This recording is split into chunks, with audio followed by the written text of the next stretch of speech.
माझा video morph करून बनवला, पैशांच्या बॅगेसंदर्भात राऊतांच्या आरोपानंतर शिरसाटांचा दावा, तर व्हिडिओ मॉर्फ केला की नाही फॉरेन्सिक लॅब ठरवेल, राऊतांचं प्रत्युत्तर.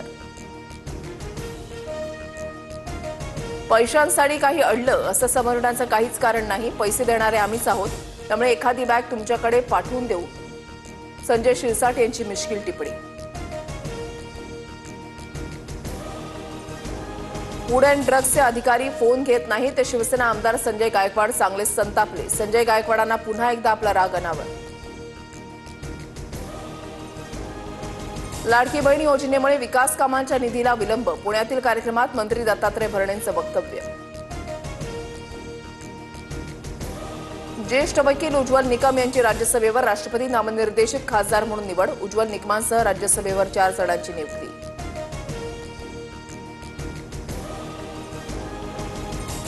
ठाकरे बंधूंची युती होणं गरजेचं, तरच राज्याला नवी दिशा मिळेल, तर फडणवीस शिंदेंबरोबरच्या भेटीवर राज ठाकरे संभ्रम दूर करतील, सामनाच्या रोखठोकमधून संजय राऊतांनी मांडली भूमिका.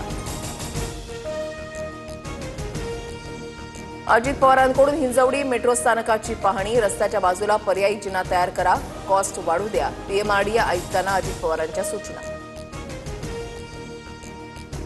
9 जुलैला झालेल्या पावसामध्ये नागपूरकरांचे हाल, नालेसफाई झाली तरी शहर पाण्यामध्ये कसं गेलं, मंत्री नितीन गडकरींचा महापालिका अधिकाऱ्यांना सवाल.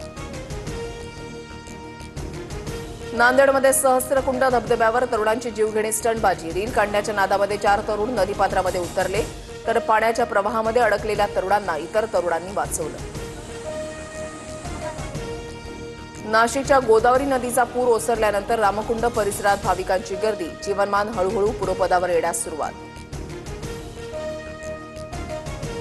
मुंबईला पाणीपुरवठा करणाऱ्या 7ही धरण क्षेत्रामध्ये दमदार पाऊस, जोरदार पावसामुळे समाधानकारक जलसाठा, धरणांमध्ये एप्रिल 2026 पर्यंत पुरेल इतका पाणीसाठा.